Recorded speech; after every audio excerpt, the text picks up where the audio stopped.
Hey guys, welcome to my YouTube channel. This is Aradhana and today we're gonna talk about the 7-day 7-book challenge. That I finished 7 books in 7 days, and trust me, if I finish this challenge, you all can finish this challenge. And today I'm gonna talk about my experience of reading 7 books in 7 days, and I will also talk about the 7 books that I read one by one. So let's get into today's video.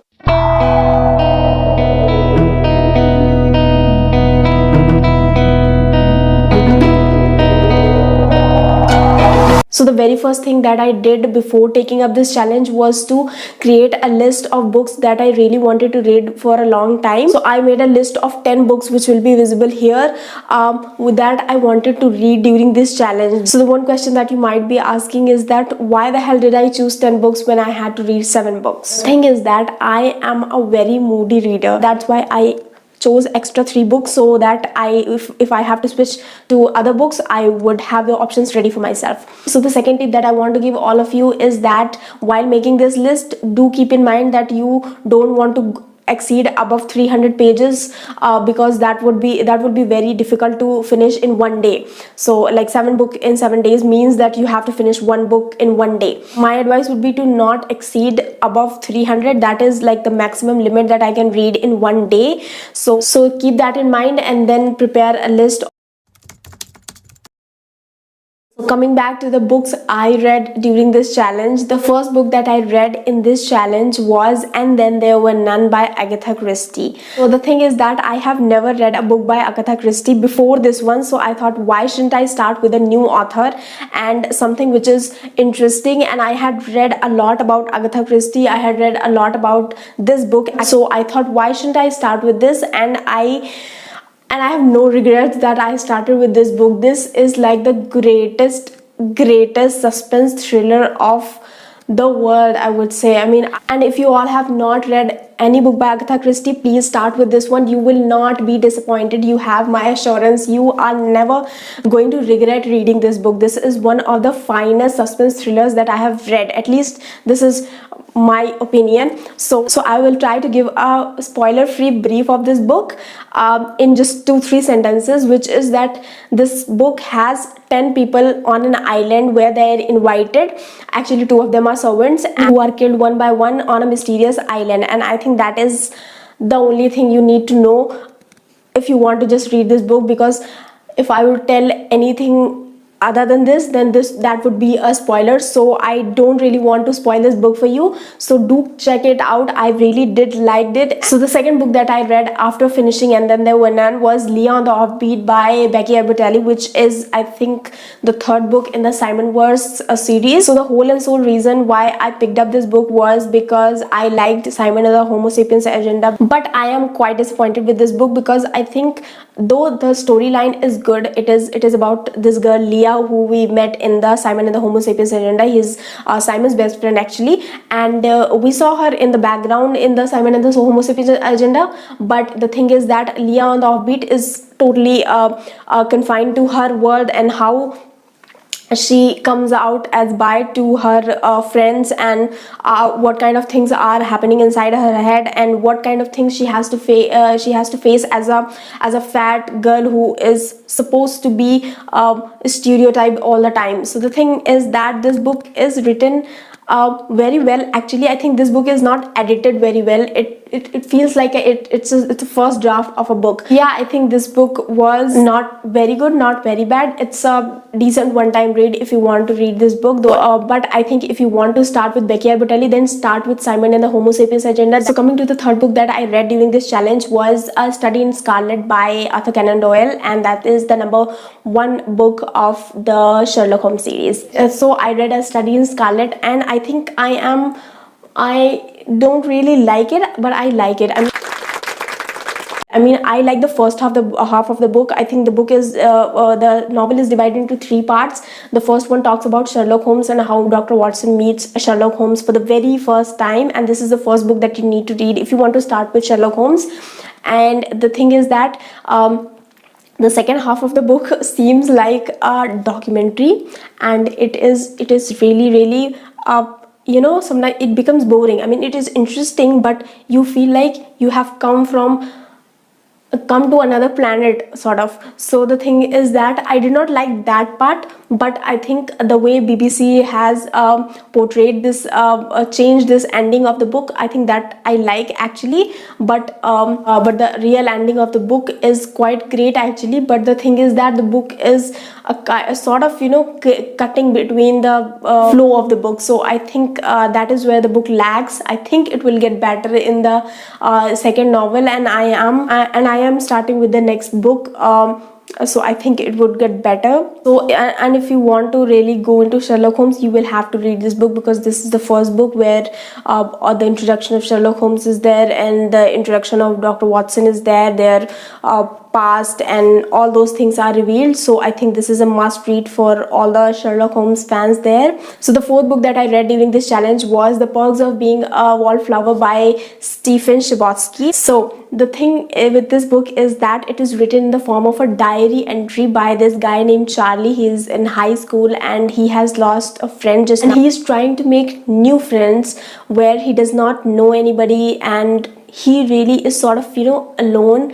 And he's in a phase of that teenage where every child feels that he or she is alone, and he doesn't know really what is happening and how he could be happy, and what are the things that he should look up to, and all those sorts of confusions and all dilemmas are there in his head. And he writes all these things because he does not want to be depressed and frustrated, and that is why he writes these letters to some random people, and so that he can just vent out his frustration and depression or whatever it is that he is feeling, and all those things. The thing is that Charlie is a kind of person who is a wallflower. That means he watches all those things, he never says anything about all those things, and you are just going to love the way he depicts everything, and how he is not judgmental about all these things. And this is how a person should be. I mean, if people think that when they grow up they are more mature and everything, I think learn from this guy. I really did like the character of Charlie. I mean, the way he is non-judgmental about things, the way he sees things from a certain perspective. I think I really like that book. I like the flow of this book, the way this book goes, as if, transitions from one thing to another. It is so amazing. I mean, reading this book is a treat, and I think this is my favorite books among all the 7 books I read during this readathon. Do check out this book, and there is a movie adaptation of this book as well, so you can check that out as well after reading the book. So do check out this book. The 5th book that I read during this readathon was one of the most awaited book that I wanted to read in 2021, which I never got time to. I don't know why. So this was The Little Prince by Anthony de Saint-Exupéry, whatever you pronounce it. I really don't have any idea, and I did not search for it. Sorry guys, please do check it out. So The Little Prince is about this little prince. Yeah, obviously it is about a little prince who is from another planet, and he comes to Earth. So when he lands on Earth, he meets this a pilot whose plane has broken down in the middle of the Sahara Desert, and this is how the story unravels itself. And so this book talks about life and what are the things that truly matter in life through a wide range of illusions and symbols and similes and whatever. So I think you should check out this book. This is a children's book, as it seems like, but the thing is that this book is very, very deep inside. I mean, the more simple it looks on the outside, the more deep it is on the inside. So the 6th book that I read during this 7-day 7-book challenge was Frankenstein by Mary Shelley, and I am not disappointed that I read this book. I mean, I wanted to read this book since a long time, as this book has been sitting on my bookshelf for quite long time. So as most of you must have read this book, I really was anticipating a lot of things from this book. And I had never read I mean, this is kind of a gothic story, which is very filled with suspense and thrilling as well. So I think if you like that kind of book, you should go for it. Language is a little bit tough, I think. A little bit only tough. I think there are a lot of words, but the language is simple in itself, though there are a lot of words, I think, which is good because you are going to increase your vocabulary. So the book is basically about this doctor whose name is Frankenstein, and it is not basically a doctor. He is a scholar, a physics scholar, and he creates this monster or this human being from the body parts of different humans, and he somehow gives life to it. And when this 8 feet monster wakes up, his life is turned upside down and things starts to happen which shouldn't happen. So now the story revolves around how Frankenstein, the scholar, how is he going to handle the situation, as this monster is doing a lot of destruction around him, though it is because the people despise him and nobody is even ready to talk to him, and they are just frightened by the sight of him. So the thing is that his creator has not given him the power to be like all the other human beings, and he craves for some companionship. And the thing is that he demands that he should create another woman of his kind, with whom he could be who he could share his loneliness with.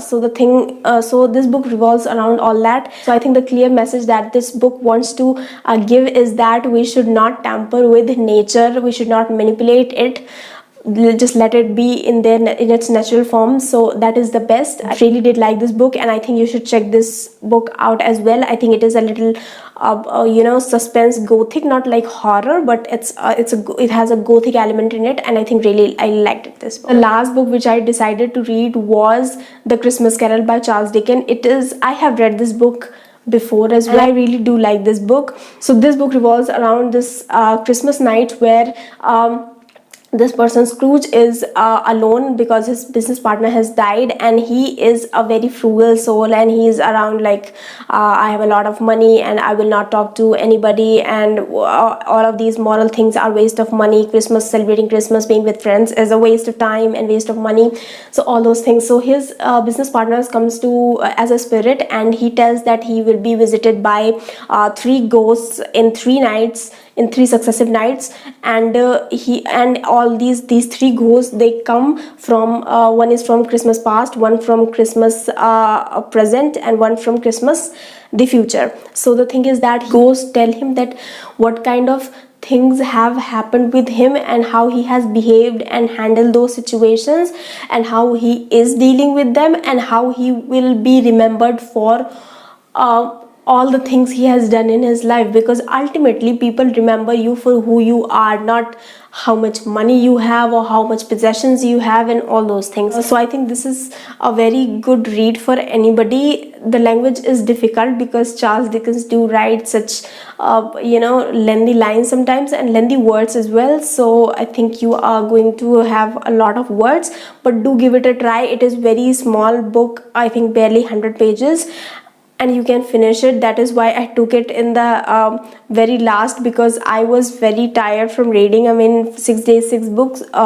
So that is why I took this book, which was a small one, and I could finish it by 1 or 2 sitting. So these were the books that I read during this 7-day 7-book challenge. If you guys want to ask anything, if you guys want to tell anything, you can do that in the comment section. Do let me know which of these books have you read, and if you want to take the 7-day 7-book challenge. So that was it for today, and I will meet you in the next video. Till then, bye bye, and don't forget to like, share and subscribe my channel for more such videos. Bye bye.